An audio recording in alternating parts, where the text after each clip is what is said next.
Alhamdulillah kita itu sudah dipercaya sama SMK, beberapa SMK di kota maupun Kabupaten Madiun untuk kerjasama. Jadi untuk teman-teman yang di luar sana jangan putus harapan, ya kan?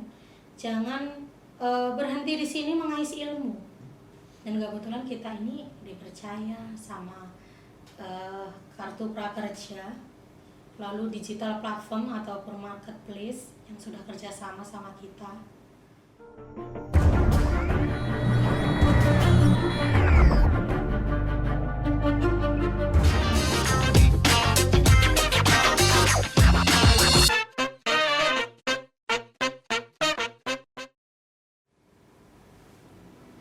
Halo teman-teman millennials, kembali lagi bersama Iin di channel kesayangan kalian, channel seputar bonus demografi. Nah, kali ini ada tamu spesial dari jauh di luar kota sana. Yuk kita kenalan.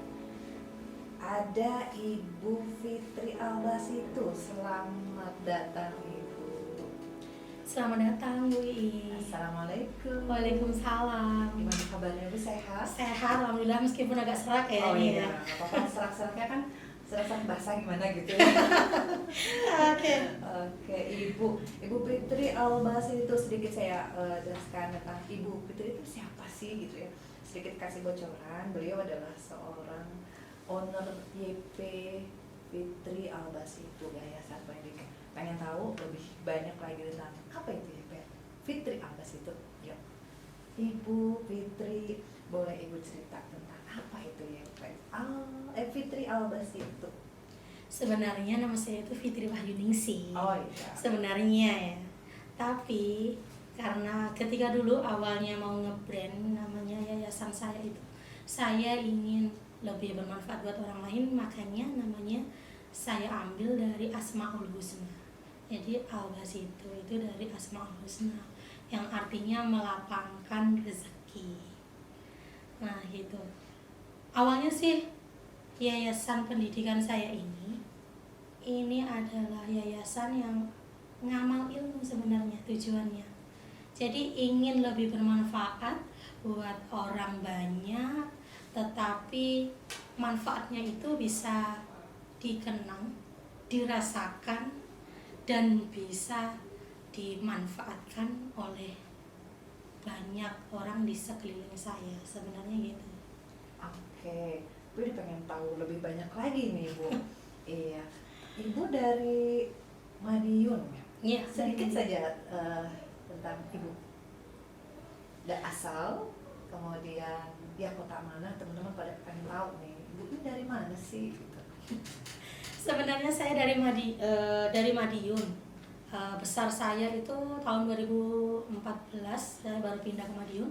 Sebelumnya saya tinggal di Magetan, Takran. Jadi saya SD SMP itu di sana. Jadi ketika setelah lulus SMP baru saya pindah ke Madiun sampai sekarang. Sampai sekarang. Dan mohon penjelasannya nih Ibu Fitri. Sejarah singkat saja tentang Yayasan Pendidikan Fitri Albasitu. Ya teman-teman penasaran, pengen tahu.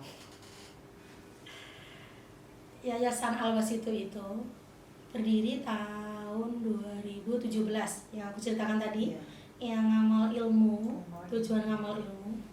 Lalu beriringnya jalan ternyata animonya sangat luar biasa. Jadi teman-teman maupun lingkungan di sekitar saya itu sangat terbantu adanya kursus, dan saya adakan free selama 1 tahun.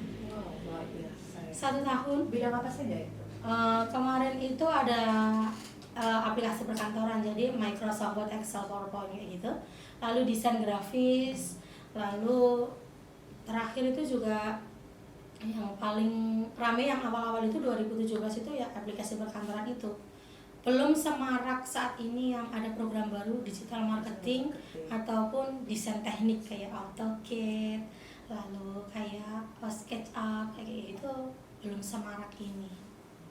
Lalu tahun 2017 itu ternyata yang animo besar ini menarik orang dinas setempat, dinas pendidikan setempat, untuk kenapa sih nggak dilegalkan saja gitu loh.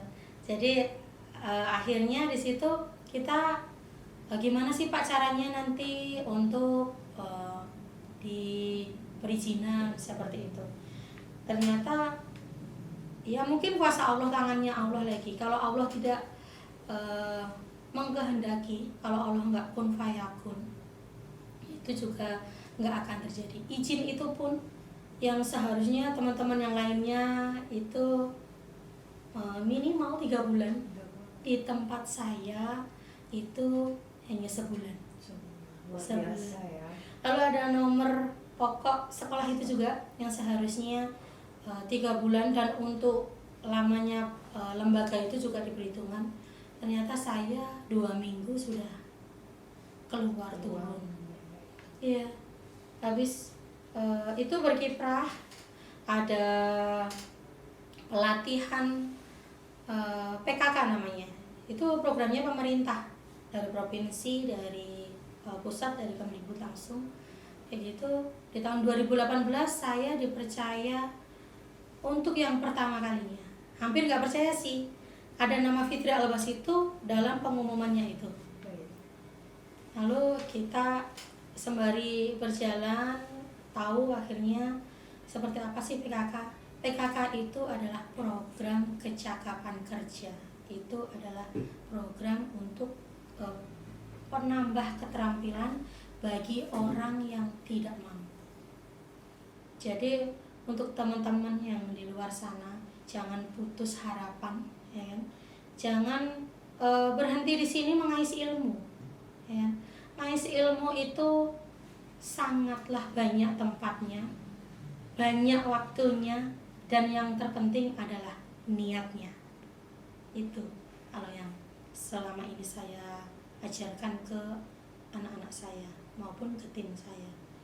Sampai situ akhirnya dulu ada orang yang selalu bilang ke saya, manjada wajada, siapapun yang berusaha dengan sungguh-sungguh pasti akan menikmati hasilnya. Dari situlah saya mulai banyak belajar, ngikuti pelatihan sana sini. Terus tahun 2019 kita mengadakan program kecakapan kerja lagi 2 kali, justru dipercaya. Dari situ kita berkiprah sambil kita mengenalkan kursus untuk anak-anak yang di sekolah kayak SMK, SMA. Alhamdulillah kita itu sudah dipercaya sama SMK, beberapa SMK di kota maupun Kabupaten Madiun untuk kerjasama. Dari situ ternyata tingkat desa atau kelurahan itu malah menggandeng kita untuk memberikan pelatihan untuk anak-anak yang sudah lulus tingkat desa, tetapi mereka tidak punya biaya, jadi dibiayai sama desa. Dari situ berkiprah, akhirnya ketemulah masa pandemi seperti ini.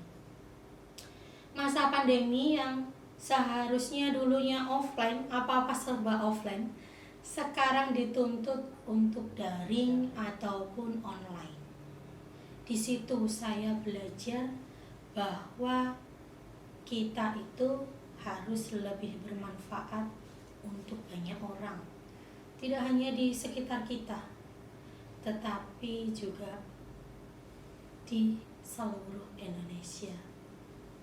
Dan kebetulan kita ini dipercaya sama kartu prakerja, lalu digital platform ataupun marketplace yang sudah kerjasama sama kita, itu untuk mensukseskan program.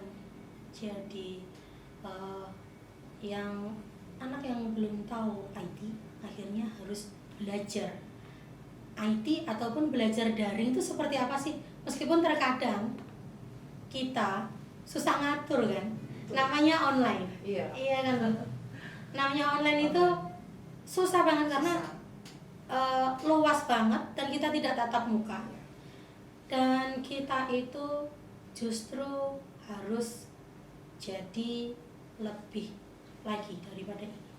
Karena ketika kita ngobrol guru ataupun instruktur, tanggung jawabnya nggak sampai di sini, nggak sampai selesai pelatihan. Kita harus memikirkan peserta ini biar dekat sama kita, percaya sama kita bahwa pelatihan ini memang benar-benar bermanfaat. Itu seperti apa, itu yang jadi tantangan kita saat ini sih. Seperti itu sekilas baliknya, sedikit-sedikit. Iya, sedikit-sedikit ya. Penasaran ya, sudah dijawab ya tadi pertanyaannya. Anak sejarah singkat Yayasan Pendidikan Fitri Al-Basi itu. Jadi kalau sekarang tantangan lebih ke bagaimana pendekatan kepada para peserta mungkin ya. Betul. Pendekatan apalagi di masa pandemi ini ya. Nah, menurut Ibu sejauh ini selama pandemi ini kan kurun waktu setahun lebih ya Bu? Iya. Ya kan, ya anggap saja misalkan 14 bulan atau 15 setahun lebih. Oke. Nah, Ibu ada kendala-kendala apa saja sih misalnya dalam proses Ibu dalam sosialisasi ataupun misalnya dalam proses daring itu apa? Salah satunya atau satu beberapa atau boleh Ibu sedikit saja. Tantangan pasti ada. Ada pasti. Banyak teman-teman yang ada di sana. Itu mungkin belajar daring itu baru di masa pandemi. Banyak orang awam itu mengenal yang namanya Zoom, Gmeet, ataupun yang lainnya itu di masa saat ini. Ya mungkin Allah itu ngasih segala sesuatu dengan konsekuensinya mungkin untuk peringatannya kita. Dulu kita yang sebelumnya apa-apa masuk rumah tanpa cuci tangan ataupun tanpa jaga kebersihan, saat ini dituntut kita untuk jaga kebersihan. Dan di masa pandemi ini banyak pelatihan ataupun sekolah yang mengadakan pelatihan daring. Mengatur orang se-Indonesia pasti susah, pasti. Apalagi kita sebagai pelaku ya, jadi yang ngontrol mereka itu. Jadi kita itu harus lebih ngerti gimana caranya mereka itu tertarik sama kita, ya kan? Untuk kita jadi tertarik untuk mendengarkan suara saja itu susah sekali. Pasti. Akhirnya kita kombinasi ke Zoom itu mute unmute kita yang kontrol. Karena mereka itu pasti akan dengan seenaknya cepat selesai dong, cepat selesai kayak gitu. Apalagi kalau prakerja seperti ini, kalau zaman dulu yang tahun kemarin itu yang dilihat nggak hanya pelatihannya, yang diincar adalah insentifnya. Nggak menutup kemungkinan itu bansos itu memang diperlukan, tetapi pemerintah saat ini mengajarkan kita lembaga pelatihan itu untuk memberi bekal keterampilan. Jadi tidak hanya insentif saja yang dibutuhkan oleh mereka, tetapi sebenarnya keterampilan itulah yang akan membantu mereka output keluar dari masa-masa pandemi seperti ini. Jadi menurut saya webinar itu gimana caranya agar peserta itu atau siswa kita tidak tertekan dalam pelatihan. Kalau seandainya ada tugas kayak gitu, ya mungkin it's okay lah, kita sesekali dampingin mereka, kasih semacam komunikasi grup atau apapun kayak gitu, agar mereka itu bisa mengenal kita jauh lebih dekat. Dan tahun kemarin kita itu paling banyak peserta itu ada di Bukalapak. Dan di tahun ini kita ada beberapa digital platform. Ada Shopee, Bukalapak, lalu ada Sekolahmu, Belajar Apa, dan lain sebagainya, Pintaria. Dan itu kita join di situ, berarti kita harus siap membantu orang-orang di sekitar kita ataupun orang banyak mampu untuk mendapatkan keterampilan. Karena setelah berlatih ini mereka harus kemana sih? mereka pengen kerja atau pengen berwirausaha kayak gitu kan. Jadi PR untuk lembaga pelatihan itu tidak semudah apa yang dibayangkan. Saya punya prinsip seperti ini. Orang sukses itu adalah orang yang mampu bermanfaat untuk orang lain. Luar biasa.